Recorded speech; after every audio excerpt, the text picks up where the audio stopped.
We need that trust money for the wedding. Stop being selfish, my mother's voice sliced through the phone like a knife. I sat in my empty house in Portland, Oregon, still wearing the same black dress from yesterday, still feeling the weight of the dirt on my hands from filling in my son's grave myself. I understand, I said quietly. My name is Rebecca, and I'm 35 years old. 2 days ago, I buried my 9-year-old son, Ethan, completely alone while my parents and sister celebrated her engagement party across town. They knew about the funeral. They chose the party instead. The silence on the other end stretched long enough that I wondered if Mom had hung up. Then she cleared her throat. Good. Jennifer needs $12,000 for the catering deposit, and we figured Ethan's trust fund can cover it. You're the executor, so just write the check. Ethan, my beautiful, brilliant boy who loved space exploration and could recite facts about every planet in our solar system, who fought leukemia for 3 years with more courage than most adults show in a lifetime, who died holding my hand while asking if Grandma and Grandpa were coming to visit. The lawyer will need a few days to process everything, I said, my voice steady despite the storm brewing inside me. A few days? Rebecca, the venue needs payment by Friday or Jennifer loses her spot. Can't you just transfer the money from your account and get reimbursed later? I closed my eyes, remembering how I'd begged them to postpone Jennifer's engagement party. Just one day.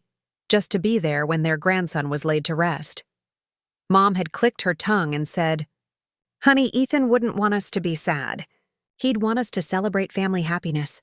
Family happiness. While I shoveled dirt onto my child's coffin with my bare hands because the funeral home workers had already left.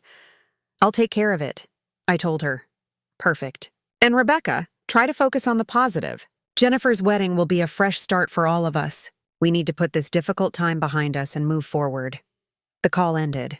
I set the phone down and walked to Ethan's bedroom, where his space posters still covered the walls, and his favorite stuffed rocket ship sat on the unmade bed. We'd been living in this house for the past year, ever since I'd moved back to Portland to be closer to family during Ethan's treatment. What a mistake that had been. My parents lived 20 minutes away in Lake Oswego in the big house Dad bought after his law practice took off. Jennifer, my younger sister by 3 years, lived in their guest house while planning her dream wedding to a tech entrepreneur named Scott. When Ethan was first diagnosed, they'd seemed supportive. They visited the hospital a few times, brought flowers, said all the right words about being there for us. But as months turned to years and Ethan's condition worsened, their visits became less frequent. They were busy people, after all. Dad had clients to manage. Mom had her charity galas and country club commitments. Jennifer had wedding venues to tour and dresses to try on. The breaking point came 6 months ago when Ethan was back in the hospital for another round of chemotherapy. He'd been asking for Grandpa to come read him space books like he used to. I called Dad's office 3 times that day. His assistant kept saying he was in meetings. That evening, I saw Jennifer's Instagram story, a family dinner at their favorite steakhouse. Mom, Dad, Jennifer, and Scott, all smiling over expensive wine and perfectly plated steaks. The timestamp showed it was posted while Ethan was throwing up from his treatment, asking why his grandparents didn't love him anymore. I should have known then what I know now. When it came to choosing between convenience and commitment, they would always take the easy path. Ethan's trust fund had been established by my ex-husband's family after his death in a motorcycle accident 4 years ago. $50,000 meant to secure Ethan's future. College, maybe a house someday, whatever he might need. When Ethan was diagnosed, I'd been grateful for that safety net, even though I never touched a penny of it. My job as a nurse at Oregon Health Sciences University provided enough for us to get by, and I wanted that money to remain Ethan's. Now Ethan was gone, and legally, as his mother and the executor of his estate, the money belonged to me, but they didn't know what I'd already done with it. 3 weeks ago, when Ethan's doctors told me his time was running short, I'd made a decision. I called the lawyer who managed the trust and asked about charitable giving. Could the money be donated in Ethan's name? Of course, he'd said. Just need your signature as executor. I'd spent hours researching children's cancer organizations, reading about their programs and impact. I wanted Ethan's legacy to help other kids fighting the same battle he'd fought so bravely. The paperwork was completed 2 weeks ago. Every penny of that $50,000 was already donated to the Pediatric Cancer Foundation, with a memorial fund established in Ethan's name. The irony was beautiful. While my family planned their party instead of supporting their grandson in his final days, I was ensuring Ethan's memory would live on in a way that actually mattered. I walked to my kitchen and poured a cup of coffee, thinking about tomorrow's family dinner. Mom had called it a healing gathering, where we could process our grief together and discuss Jennifer's wedding plans. She'd insisted I come, despite my protests that I wasn't ready to be around people yet. But I would go. I would sit at their table, listen to their wedding talk, and wait for the perfect moment to share what I'd already done with Ethan's trust fund. The look on their faces would be worth every moment of pain they'd caused. The next evening, I drove to my parents' house in Lake Oswego, passing the cemetery where Ethan rested under a small headstone I'd chosen myself. No one had offered to help with those arrangements either. They were too busy sampling wedding cakes. The house looked exactly the same as always. Perfectly manicured lawn, luxury cars in the driveway, warm light spilling from the windows. A picture of suburban success that hid so much ugliness underneath. Dad opened the door before I could knock, wrapping me in what felt like a performance of a hug. "Rebecca, sweetheart, we're so glad you could make it. Your mother's made your favorite pot roast." My favorite pot roast. As if food could make up for abandoning their grandson. The dining room was set with Mom's best china, the kind she only used for special occasions. Apparently, discussing how to spend my dead son's money qualified as special. Jennifer and Scott were already seated. Jennifer practically glowing with excitement. Scott checking his phone with the kind of boredom that suggested he'd rather be anywhere else. "There she is." Jennifer jumped up to hug me. "I'm so sorry I couldn't make it to the funeral. The appointment with the florist was scheduled months ago, and you know how hard it is to get time with the good vendors." The appointment with the florist. While I was lowering my son's body into the ground, my sister was choosing centerpieces. Mom emerged from the kitchen carrying a platter of perfectly sliced roast, her face bright with forced cheer. I thought we could have a nice family dinner and talk about moving forward. We've all been through so much these past few years. We'd all been through so much, as if she'd been the one sleeping in hospital chairs and holding her child's hand through endless treatments. "So," Dad said, cutting into his roast, "your mother mentioned you're willing to help with wedding expenses. That's very generous, especially considering everything you've been dealing with." "Ethan would want us to celebrate happiness," Mom added quickly. "He was such a joyful little boy. He'd want his money to go towards something beautiful." I almost choked on my water. Ethan would want his money to help other sick children, not fund a party for people who couldn't be bothered to attend his funeral. Jennifer leaned forward eagerly. "I've been thinking about the most meaningful way to honor Ethan at the wedding. Maybe a small memorial table with his photo. Something tasteful that doesn't bring down the mood too much. A memorial table. A photo." After abandoning him completely, she wanted to use his memory as wedding decoration. "That sounds lovely," I said carefully. Scott looked up from his phone for the first time. "How much are we talking about anyway?" The trust fund amount. There it was. The real reason for this dinner. Not grief, not healing, not family unity. Money. 50,000, Dad said proudly, as if he'd contributed to it somehow. Ethan's father's family set it up after the accident. Smart investment. The boy won't need it now, so it might as well go towards something that brings the family joy. The boy won't need it now. Ethan had a name. He was their grandson, but to them, he'd become nothing more than a source of funding for Jennifer's perfect day. "I actually have some wonderful news about that," I said, setting down my fork. "I was able to make arrangements that I think Ethan would really love." Jennifer clapped her hands together. "Did you already transfer it to the wedding account?" "Oh my gosh, this means we can upgrade the band. I found this amazing group that plays at celebrity weddings."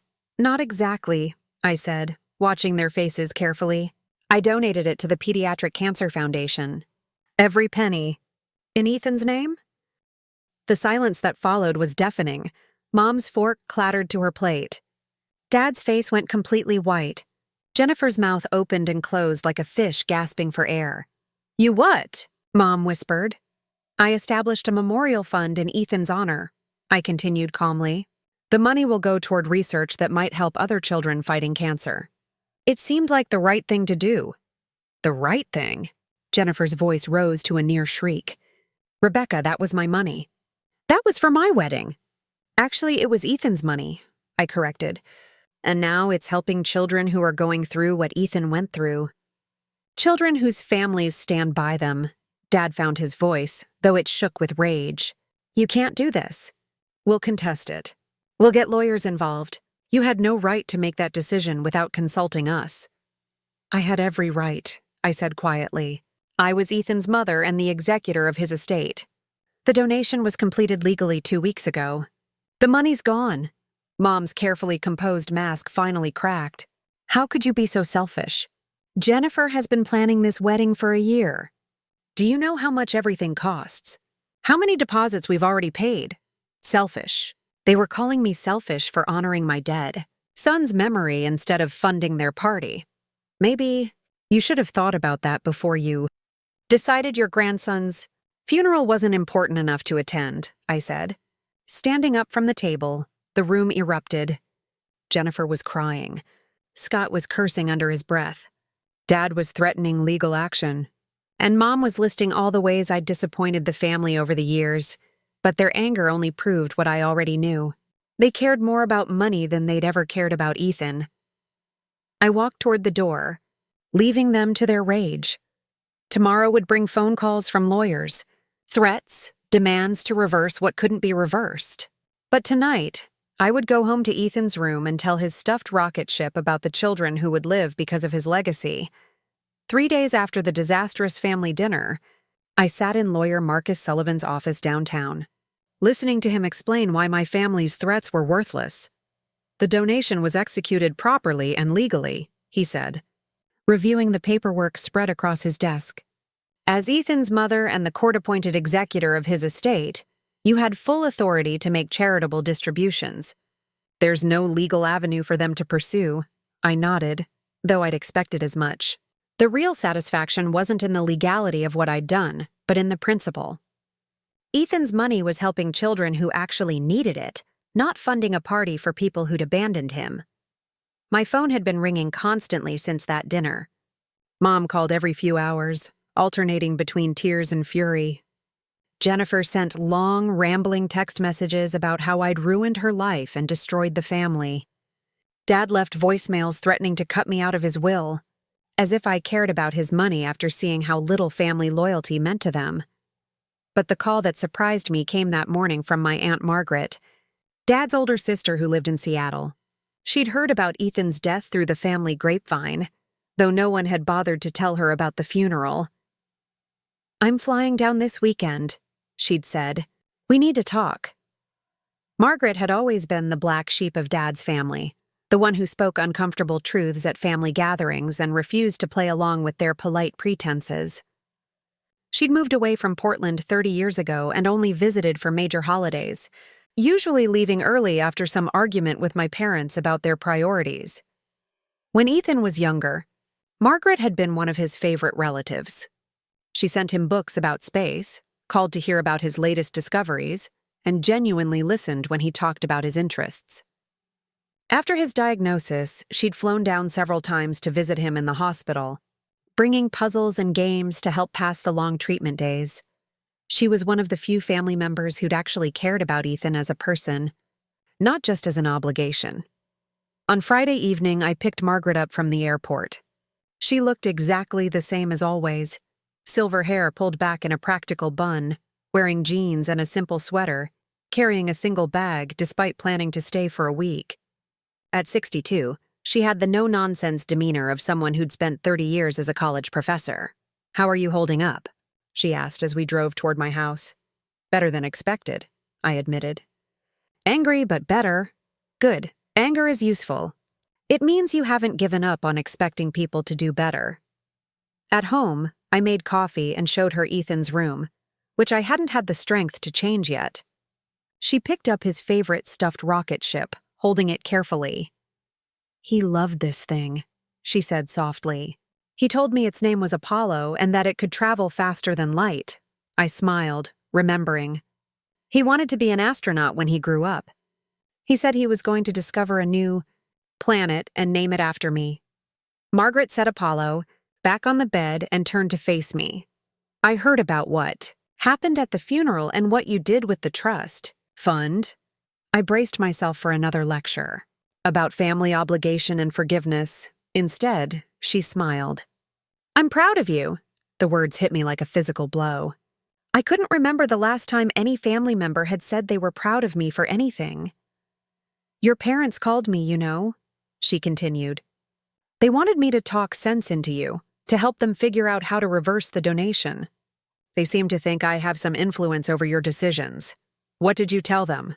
"That Ethan's money should honor Ethan's memory, and that if they'd wanted a say in how it was spent, they should have acted like grandparents while he was alive." We sat in Ethan's room until late that night, sharing stories about him and talking about the way my parents had changed over the years. "It started when your father's practice took off," Margaret said. "Success changed them. They got used to being the center of their own world, having everything revolve around their plans and priorities. Other people became supporting characters in their story instead of having their own value." That description fit perfectly. Ethan and I had been supporting characters in their narrative, expected to be grateful for whatever attention they spared us, and never to inconvenience them with our needs. "The thing is," Margaret continued, "they still see themselves as good people. They'll never understand why what they did was wrong because in their minds, they're the victims here. You're the ungrateful daughter who ruined Jennifer's wedding." She was right. Even now, they probably thought they were the wronged party, but I was done caring what they thought.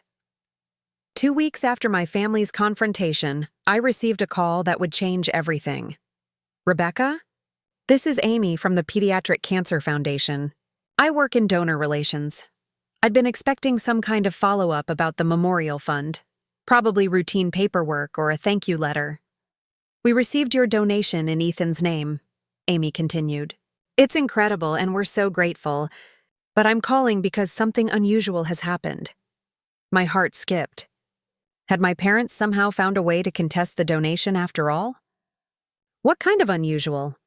Well, we've been getting calls, lots of calls, from people claiming to be Ethan's grandparents and aunt, saying the donation was made without proper family consent.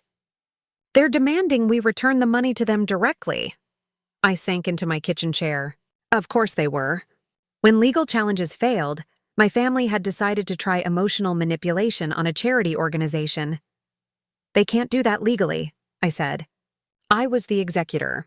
"Oh, we know that." Our legal team confirmed everything was proper. But the calls are getting more aggressive.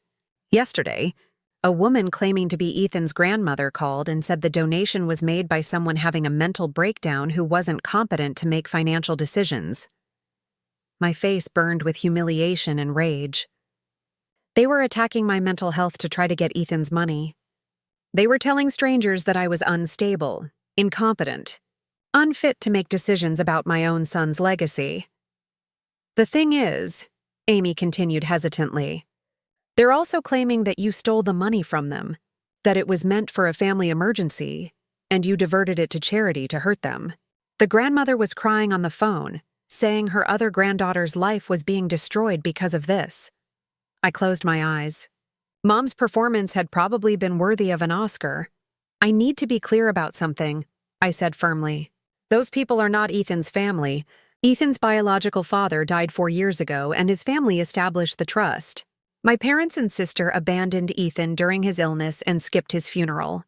They have no legal or moral claim to his money." There was silence on the other end, then a relieved sigh. "Thank you for clarifying. We deal with family disputes sometimes, but this felt different, more malicious. Because it is malicious. They're not grieving grandparents trying to honor Ethan's memory. They're people who want money for a wedding and are willing to lie to a children's charity to get it." After I hung up, I sat in my kitchen trembling with rage. It wasn't enough for them to abandon Ethan and attack me. Now they were harassing the very organization trying to help children like him. That afternoon, I did something I'd never done before. I called a local news reporter. Rachel Martinez worked for Coin6's investigative team, and I'd seen her stories about charity fraud and family exploitation. She agreed to meet me for coffee, intrigued by my brief description of the situation. "So let me understand this," Rachel said, reviewing the notes she'd taken during our hour-long conversation. "Your parents and sister skipped your son's funeral to attend an engagement party, then demanded his trust fund money for wedding expenses.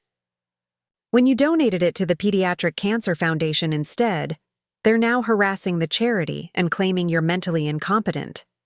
"That's exactly right," Rachel shook her head. "I've covered some awful family disputes, but this is particularly cruel. The charity angle makes it newsworthy, especially if they're making false claims about mental competency to try to reverse a legal donation. What would a story accomplish? Public accountability. Sometimes people behave better when they know their actions might become public knowledge. And it would protect the charity from further harassment by clarifying the legal situation." I thought about Ethan, about the children in the cancer ward who needed research funding more than Jennifer needed a perfect wedding. I thought about my parents' willingness to attack a charity helping sick kids. "Do it," I said.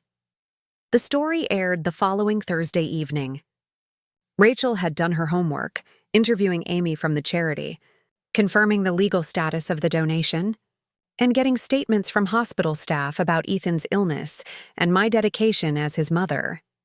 She didn't use my family's names, referring to them only as relatives who skipped the child's funeral to attend a social event, but anyone who knew us would recognize the details. The story presented the facts clearly. A mother who lost her son to cancer donated his trust fund to help other children, and family members were now harassing the charity to try to get the money for personal use. The legal expert Rachel interviewed called it morally reprehensible and confirmed that the donation was irreversible. My phone started ringing before the story finished airing. The first call was from my supervisor at the hospital, expressing support and outrage on my behalf. The second was from Margaret in Seattle, who'd seen the story online and was proud of me for standing up to them publicly. The third call was from Jennifer, screaming so loudly I had to hold the phone away from my ear. "How could you do this to us? How could you go on the news and make us look like monsters? Do you know what this is going to do to Dad's practice? To my reputation?" "I told the truth," I said calmly. "If that makes you look like monsters, maybe examine your behavior instead of blaming me for reporting it. We're going to sue you for defamation. We're going to sue the TV station. This is character assassination." "Good luck with that," I said and hung up. I blocked all their numbers that night, feeling like I was finally free to grieve Ethan properly without their demands and manipulations poisoning my healing process. 3 months after the news story aired, I received a call that would complete Ethan's legacy in ways I'd never imagined. "Rebecca, this is Dr. David Park from the National Pediatric Cancer Institute. I'd been working with the Pediatric Cancer Foundation to expand Ethan's memorial fund, but I hadn't expected contact from the National Institute. We've been following the development of Ethan's memorial fund," Dr. Park continued, "and we'd like to propose something unprecedented. The Institute wants to partner with the Foundation to create the first nationally funded pediatric cancer research center named after a patient advocate." My hand started shaking. "I don't understand." Ethan's story has resonated throughout the medical community. A 9-year-old boy whose trust fund became a catalyst for one of the largest family-supported research initiatives we've seen. We want to establish the Ethan Research Center, with full funding for a dedicated team of researchers working specifically on the type of leukemia Ethan fought. I sank into my kitchen chair, overwhelmed. Ethan's name wasn't just going to help a few children, it was going to be attached to a research center that could change the survival rates for kids with his exact diagnosis. The total commitment would be $5 million over 10 years, Dr. Park explained. The Institute will provide the majority of funding, but we'd like the Ethan Memorial Program to serve as the community liaison. You'd be on the advisory board, helping direct family support services and ensuring the research stays connected to patient advocacy. After I hung up, I sat in Ethan's room holding Apollo and trying to process what had just happened. My brilliant, brave boy, who'd asked so many questions about space and science, was going to have a research center bearing his name. Children who received Ethan's diagnosis in the future would have treatment options Ethan never had, funded by a program that started with his trust money. The irony was beautiful and devastating. My parents had been so focused on $50,000 for a wedding that they'd missed seeing what that money could become when used with purpose instead of selfishness. The Ethan Research Center announcement was held at Oregon Health Sciences University on a sunny Thursday morning in February. The ceremony took place in the same conference room where Ethan and I had attended so many meetings with his treatment team, now transformed with banners and displays showcasing the research the center would fund. Dr. Park introduced the program to an audience of medical professionals, hospital administrators, and local media. Amy from the Pediatric Cancer Foundation spoke about the power of memorial giving to transform grief into hope. When it was my turn to speak, I looked out at the crowd of people who had gathered to honor my son's memory and felt a peace I hadn't experienced since before his diagnosis. Ethan used to ask me if the treatments were working, I began. He wanted to know if the medicine was making him better, if the research doctors were learning things that would help him and other kids like him. I always told him yes, that every day he fought was helping doctors understand how to win the war against his disease. I paused, thinking about those hospital room conversations, about Ethan's determination to be brave, because he thought it would help other children. Ethan never got to see the research he contributed to during his treatment bear fruit in his own recovery. But today his legacy will fund the exact type of research he believed in. The Ethan Research Center will focus specifically on the form of acute lymphoblastic leukemia that took Ethan's life, with the goal of improving survival rates and quality of life for children facing this diagnosis. The applause was warm and sustained. In the audience, I could see Margaret wiping away tears, and several of Ethan's former nurses from the oncology ward smiling through their emotions. After the ceremony, as people mingled and viewed displays about the center's planned research projects, Margaret approached me with a concerned expression. "There are some people outside asking to speak with you," she said quietly. "They say they're Ethan's grandparents. My parents had come after all, despite knowing they weren't welcome." Through the window, I could see them standing in the hospital parking lot with Jennifer, all three looking uncertain and out of place. "Do you want me to have security ask them to leave?" Margaret asked. I considered it, but realized this might be the perfect opportunity to end things definitively. "No, let me talk to them." I walked outside where my parents and Jennifer waited beside Dad's car. They looked smaller somehow, diminished by the weight of their choices. "We just wanted to see," Mom said quietly, "to understand what Ethan's money became." "This is what it became," I said, gesturing toward the hospital behind me. "A research center that will help children live. A legacy of hope instead of a party that would have been forgotten in a day." Dad stepped forward, his face showing the strain of recent months. "We know we were wrong. We know we hurt you and Ethan, but we're still family, Rebecca. We still love you. Do you?" I asked. "Do you love me? Or do you love the idea of having a daughter who's now connected to a prestigious medical research program? Do you love Ethan? Or do you love the reflected status of having a grandson with a research center named after him?" Jennifer spoke for the first time. "I know you have no reason to believe me, but seeing what Ethan's money created, seeing what his life meant to all these people, it makes me understand how wrong I was. I was so focused on my wedding, on my perfect day, that I couldn't see past my own wants to what actually mattered." "That's the first honest thing you've said in years," I replied. "I've been thinking about what you said about some relationships not being repairable," Jennifer continued. "You're right. What we did to Ethan, what we did to you, it can't be fixed with apologies.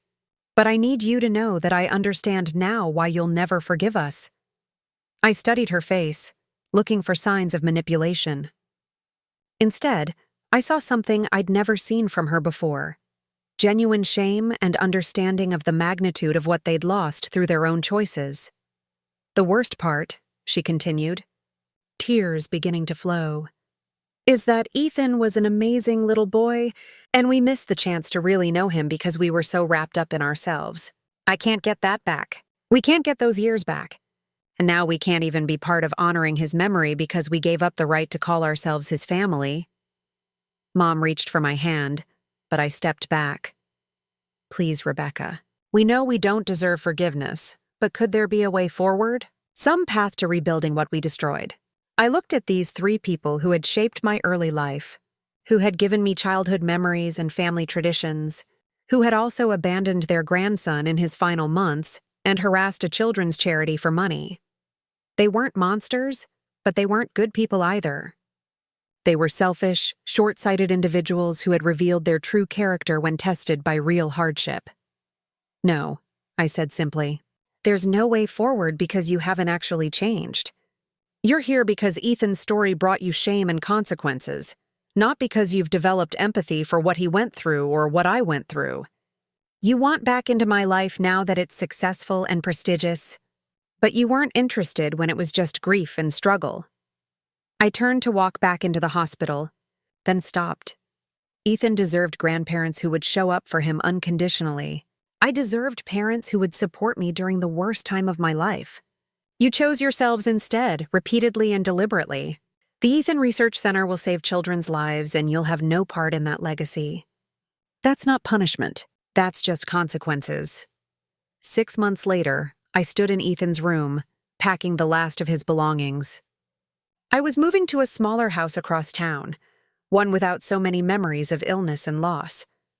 But I was carefully preserving everything that mattered: his space books, his favorite drawings, Apollo the rocket ship, and the framed photo from the Ethan Research Center dedication ceremony. The center had exceeded all expectations in its first months of operation. 3 research projects were underway, 2 families had received emergency financial assistance, and preliminary results from one study were already showing promise for improved treatment protocols. Ethan's legacy was saving lives, just as he would have wanted. As I drove to my new house, I reflected on the year that had passed since Ethan's death. The grief was still there, would always be there, but it had transformed from a crushing weight into something more manageable, a constant awareness of loss balanced by pride in what his life had meant. The new house was smaller, but brighter, with a garden where I could plant sunflowers each year on Ethan's birthday. I set up his space collection in the spare bedroom, creating a memorial space that felt more like celebration than mourning. Over the following months, I became a mentor and support system for several families dealing with pediatric cancer diagnosis. The Ethan Research Center provided medical hope, but these families needed emotional support from someone who understood their journey. I found purpose in being the person I'd wished for during Ethan's illness, someone who showed up consistently, who understood the fear and exhaustion, who could offer practical help alongside emotional support. My parents never contacted me again directly, but I occasionally heard updates through mutual acquaintances. Dad had taken a position at a larger law firm, working as a partner instead of running his own practice. Mom had withdrawn from most of her social activities, apparently struggling with judgment from their community. Jennifer had eventually found work but still lived at home, her dreams of a glamorous married life replaced by the reality of starting over with a damaged reputation. I felt no satisfaction in their struggles, but no sympathy either. They were living with the consequences of their choices, just as I was living with mine. The difference was that my choices, honoring Ethan's memory, protecting his legacy, cutting ties with people who had abandoned us, had led to purpose and peace. Their choices had led to isolation and regret. On the first anniversary of Ethan's death, I visited his grave with fresh sunflowers and a photo of a little girl named Emma, who was currently fighting the same battle Ethan had fought. She was responding well to treatment protocols developed through research funded by Ethan's memorial program. "You're saving lives, baby," I whispered to his headstone, "just like you always wanted to help people." The years that followed brought new challenges and unexpected joys. I helped dozens of families navigate pediatric cancer treatment, watched the Ethan Research Center expand its programs, and slowly built a chosen family of people who understood that love means showing up when it's difficult, not just when it's convenient. My parents and sister had chosen convenience over compassion, self-interest over sacrifice. They'd lost the chance to be part of something meaningful, something that would outlast their petty concerns about money and status. The Ethan Research Center continued to grow and save lives, funded by the trust money they'd tried so desperately to claim for a wedding that never happened.